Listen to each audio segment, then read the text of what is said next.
Z. Gimana cara nyari Z? Oke, kita nyari Z adalah kayak gini. Oke, maaf tadi saya lupa.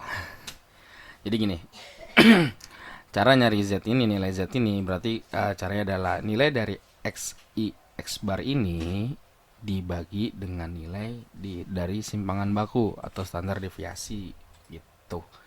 Jadi sama, kita pakainya pasum juga. Di gampangnya cuma pakai sum-sum doang ya. Tapi kalau nanti teman-teman mencari standar deviasi itu teman-teman pakai stdef dot s dot itu kali ya di rumusnya, jangan pakai bintang gitu. Itu karena dia buat apa namanya, komennya, buat komen ya. Komen apa nanti saya jelasin di R. Ini nilai ini dibagi nilai dari 4,72. Jadi ini harus ditulis manual ya teman-teman, karena sekali lagi nilai yang itu saya dapetin dari SPSS dan saya tulis secara manual. Bukan saya cari dari bukan saya nyari dari nilai Excelnya gitu. Oke, terus kita enter. Nah, ini dapat nih. Wah, ini banyak banget, bah. Komanya kita ganti. Klik kanan, format cell. Oke, teman-teman minta berapa? Belakang koma 2, 3, 4. 2 aja kali ya. Teman-teman bebas mau berapa lah ya, gitu. Nah, dari situ kan tadi kan ini kan karena dia menggunakan dalam satu, saya cuma pakai satu apa kolom ini doang nih, kolom G doang, berarti dia bisa di drag. Seret gitu. Enak ya, cepet juga di drag ya. Gitu. Tapi kalau nanti teman-teman nyarinya terpisah nih, simpangan baku rumusnya pisah sama ini, dia nggak akan bisa di drag. Oke, teman-teman bisa coba sendiri itu. Nah, ini dia yang menarik adalah sekarang kita nyari FZI, frekuensi dari ZI itu. Ini yang ini dengan rumus namanya rumus apa ya? Rumus ketemu jodoh aja. Mantap juga kan? Rumus ketemu jodoh. Gitu. Nah, ini dia harus pakai tabel. Tabel F namanya. Gitu. Oke, sebelumnya saya pause dulu, saya buka tabel F-nya, saya lupa buka. Oke, lanjut lagi teman-teman. Sekarang kita untuk nyari frekuensi dari Z ini kita membutuhkan namanya tabel frekuensi atau bukan tabel F ya. Kalau kalian cari di Google keywordnya tabel F gitu. Biar gampang kita nyarinya, kita kecilin. Oke, ini dia sudah sedia. Jadi gini ya. Nah, di sini kita punya min 2,35 di Z ini. Berarti kita cari di sini nih min 2,35, berarti min 2 sama 3 ya. Min 2,3. Berarti ada di mana nih min 2,3, ini dia ya. Nih. Nih, yang ini. Nah, ini kenapa saya bilang ketemu jodoh namanya? Karena dia sisi kiri ini saya sebut sisi kiri ya, harus berjumpa dengan sisi atas. Yang dimana berjumpanya ada di bawah gitu. Kayak kalian baru kan sik, ini adalah ini kita ketika baru pandang-pandangan, akhirnya kenalan, akhirnya mulai mendekat, baru di sini kita kenalan dan akhirnya kita jadian. Anjay, kok gue jadi alay gitu. Oke, lanjut. Balik ke ini ya. Oke. Jadi di sini min 2,3. Jadi kita butuh di belakangan di sini 0, kan berarti yang kurang ada 0,05 ya. Benar nggak? Jadi maksudnya tuh gimana sih biar pembagiannya jadi gini. Min 2,3 ini kan kalau kalian pisah jadi min 2,30. Betul nggak sih? Nah, terus ditambah sama 0,05. Hasilnya akan ini, min 2,35. Kalau hasilnya nggak ini, berarti penjumlahan kalian salah. Gitu. Nah, dari situ baru kalian tarik kesimpulan bahwa ini min 2,0, min 2,3. Kalian tarik ke daerah yang di ininya 0,05. Nah, seret ke sini, jalan-jalan jalan-jalan jalan, nah 0,05. Aduh, ini gua, wah, ini gua pindah ya. Oh ya, ke bawah. Ini dia nih. Nih dia nih di sini ya. Nih. 0,0094. Betul ya ini ya. Nilainya ya. Tulis di sini. 0,0094. Dan satu lagi ya teman-teman. Ini kalau di Excel nantinya dia komanya pakai titik. Jangan pakai koma, nanti dia salah atau error gitu. Nah, lanjut. Tapi kalau misalkan dia dipakai titik nggak bisa, ya berarti dia harus pakai koma, karena kan dia ada pengaturannya juga, nanti teman-teman atur sendiri lah. Nah lanjut ya, kita kan yaudah nih, saya contohin nggak usah semua ya teman-teman, jadi saya contohin sedikit, nanti teman-teman cari sendiri ya, ntar tiba-tiba ini udah penuh lah gitu. Nah, kita lanjut, misalkan kita berapa lagi nih? Min 1,50 berarti min 1,5 ini berapa? 50 berarti 0,00 ya. Berarti ini sama di sini nih. Berapa nilainya nih? Kita zoom. Wah, 0,0668. 0,0668. Oke. Oh, ini kan ini negatif semua nih. Gimana kalau yang positif? Kita ganti tabelnya berarti gitu. Nah, ini tabelnya. Seret, seret, seret. Ini yang positif kita ganti ke, misalkan kita mau yang mana nih? Ini dia 0,41. Berarti kita cari yang 0,4 sama 0,01. Ini. Nih, 0,6591. 0,6591 gitu. Berapa lagi misalkan nih yang paling bawah nih 2,53, berarti kita cari yang 2,5 sama 0,03 ini kan. Ini dimulai dari 0, 1, 2, 3. Berarti di sini 0,9943. 0,9943. Nah, oke.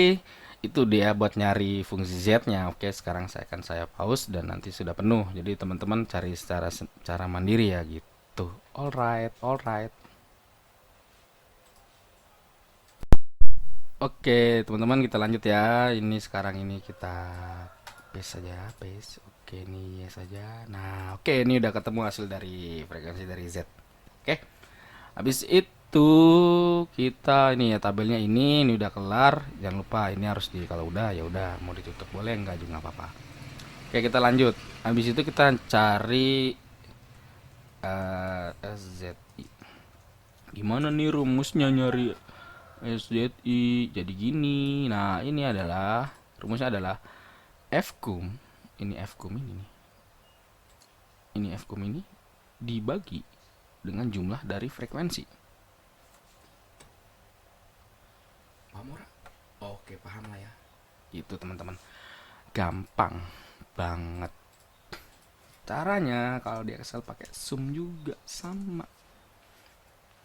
Jadi ini nih Fkum nih 1 dibagi sama ini. Terus kita tutup kurung, enter. Oke. Terus kita drag. Bisa nggak kita drag? Bisa. Tuh nggak bisa kan? Kenapa coba nggak bisa di drag? Tuh. Bisa kan? Karena dia berada pada lingkup yang berbeda. Gitu. Gimana caranya biar bisa di drag? Kita ubah di dua-duanya. Kita ubah jadi 64. Ya, gitu. Sama hasilnya kan? Iya. Makanya baru bisa kita drag. Tuh, gitu teman-teman. Easy and so simply gitu. Alright. Nah, habis kita dapat dari nilai C1-nya, sekarang kita nyari dari nilai mutlak dari F ZI dikurang S ZI. Oke, gimana caranya ya? Ini dikurang sama ini gitu. Rumusnya sama, pakai sum. Ini dikurang ini. Kita tutup kurung, enter. Hasilnya minus Yoman. Oke, kenapa dia minus? Karena kita pakai sum gitu. Tapi di sini kan kita disuruhnya nyarinya nilainya mutlak ya. Benar nggak sih? Mutlak ya. Kita ganti sumnya dengan ABS. Rumus mutlak ABS. Oke. Kita enter. Boom. Wih. Nah, hilang minusnya. Oke, baru kita drag. Cuy, cuy, cuy, cuy, cuy. Ya gitu. Alright, alright. Paham, paham sampai sini? Oke guys, kita setelah ini sudah dapat, ya kan? Terus kita mau apa lagi? Oke, penasaran? Tunggu dulu. Jadi setelah ini, oke, kan kita udah dapat nih hasil dari sini nih teman-teman ya, udah semua. Nah, dari nilai ini nih kita cari yang paling besar. Oke, di sini udah saya tanda ini yang paling besar tuh ini 0,0783 ya. Nah, berarti kita sekarang nyari apakah dia berdistribusi normal atau tidak. Oke. Tapi kan di buku itu dia ada syaratnya itu alfanya harus 0,05 kan. Nah, karena kita udah tahu alfanya, habis itu berarti kita masukin nih data terbesarnya. Data terbesar dari itu ya, data terbesar dari itu tuh 0,0783. Terus habis itu berarti kita udah dapat nih L0-nya, yaitu 0,0783. Habis itu kita nyari L tabelnya, LT. Rumusnya itu dia dari nilai dari, karena jadi ini alfanya kan 0,05, jadi dia itu didapat dari nilai apa namanya, nilai 0,886 ini didapat dari nilai alfa 0,05. Jadi kalau ditanya dari mananya panjang lagi pembahasannya. Jadi kita pakai itu, terus ini dibagi dengan SQRT 64 ya. 64 itu dari nilai jumlah data, yaitu 64, ini frekuensinya 64 gitu. Habis itu kita enter. Nah, kita dapat segini 0,1075. Biar sama kita bikin jadi 3 apa namanya, jadi 4 angka belakang koma biar sama. Berarti kan kalau kayak gini kita dapat kesimpulan, maka karena L0 LO lebih kecil daripada LT, jadi data populasi berdistribusi normal. Ya, gitu teman-teman. Jadi sampai sini aja videonya. Terima kasih sudah menonton video ini. Jika ada kesalahan atau ada yang kurang jelas bisa ditanyakan, ada kesalahan bisa dikasih tahu ke saya. Semoga videonya bermanfaat dan sampai jumpa di video selanjutnya. See you, bye bye.